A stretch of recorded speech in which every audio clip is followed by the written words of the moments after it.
Students, will continue with cells of immune system.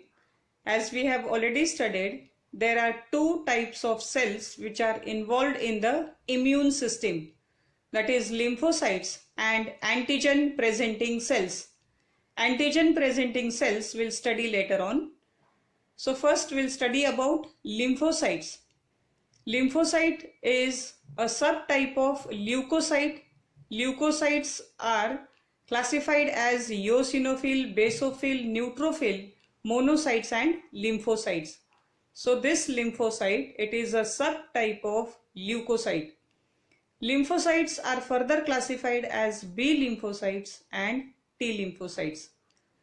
B lymphocytes, these are produced and mature in bone marrow, whereas T lymphocytes, these are produced in bone marrow but they mature in thymus.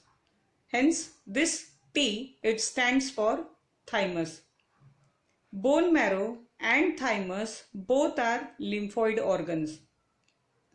But this B, it doesn't stands for bone marrow, whereas this B, it means basal lymphocytes. Now basal lymphocytes, why it is called so? Because the process of maturation of B lymphocytes was first studied in bursa of Fabricius, which is an organ, hemopoietic organ that is found only in birds. Hence the name bursa lymphocytes or basal lymphocytes. The plasma cells of B lymphocytes produce immunoglobulins. Immunoglobulins, if we split the word, it becomes immuno and globulins. Immuno means our immune system and globulin means proteins. So immunoglobulins, these are nothing but the proteins of immune system or immunity. Or in other words, immunoglobulins can be defined as the antibodies that are produced in response to the microorganisms that enter our body, allergens or abnormal cells such as cancer. So in short, immunoglobulins, these are nothing but the antibodies that are produced by our immune system. Immunoglobulins, these are abbreviated as Ig. Now there are 5 primary classes of immunoglobulins or 5 types of immunoglobulins, which are as follows: IgG, IgA, IgM, IgE and IgD. See these letters G, A, M, E, D. To remember these immunoglobulins, remember this mnemonic GAMED. Games you can remember easily, so you just have to D instead of S and it becomes GAMED, and these are the names of our 5 immunoglobulins. The first one is IgG, the second is IgA, third is IgM, then comes IgE and the last one is IgD. These immunoglobulins, these are mainly distinguished by the heavy chains that is present in the antibody, and these are represented by Greek letters gamma, alpha, mu, epsilon and delta.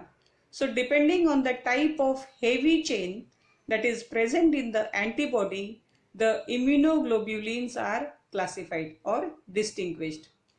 So these are the 5 types of immunoglobulins. This is the heavy chain that is present in the antibody, the percentage that is present in our body, percentage of antibodies that is found in our body.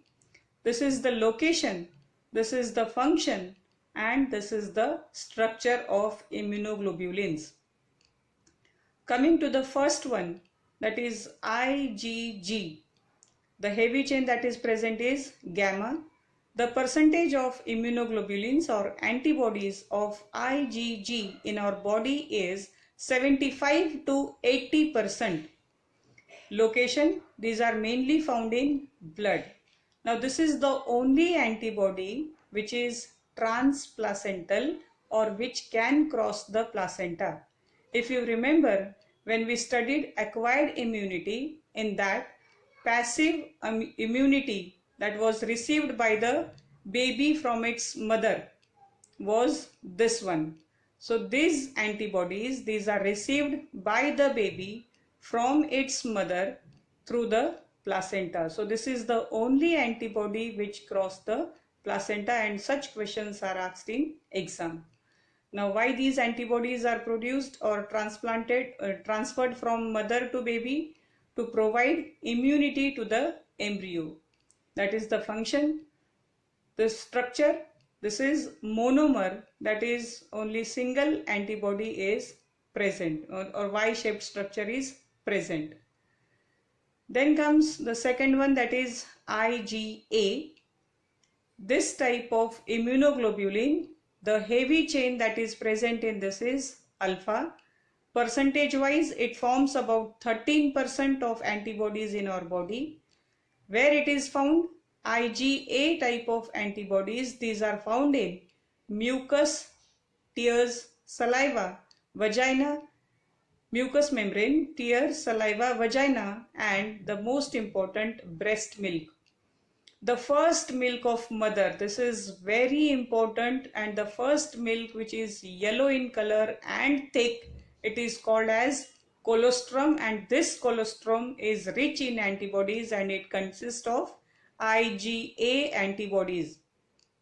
And these antibodies, these are transmitted from mother to baby after birth.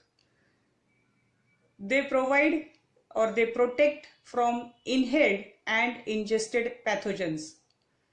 IgM, this is the largest antibody, that is,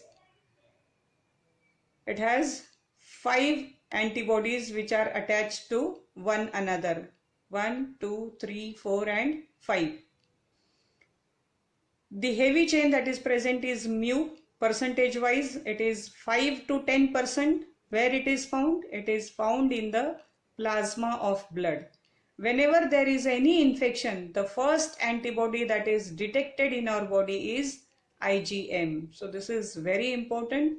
The first antibody that is present or found in our blood is IgM, which indicates that there is an infection. And this is the largest antibody.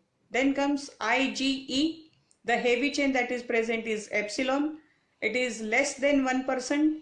It is found in mast cells and basophils. Now these antibodies are produced whenever there is allergic reactions. A person can have different types of allergies. Dust allergy, pollens allergy, smelling allergy, then clothes allergy, chemical allergy. Large number of allergies can be produced. So whenever there are allergic reactions, these antibodies are found in large numbers. Then comes the last one, that is IgD. The heavy chain that is present is delta. Unlike IgE, this is also less than 1%. The location of these immunoglobulins or antibody is they are present on B cells. So automatically, as they are present on B cells, their function will be to activate the B cells. So this is the antibody and it is present on the B cell. Structure wise, if we compare, then IgG, IgE and IgD, they are monomers. That means they contain only one antibody. Whereas IgA, it consists of 2 antibodies, hence it is a dimer structure. IgM, it consists of 1, 2, 3, 4 and 5 antibodies, that is the structure is pentamer. So this is all about the different types of immunoglobulins. You can remember all these immunoglobulins with the help of this word or mnemonic, that is GAME. Thank you.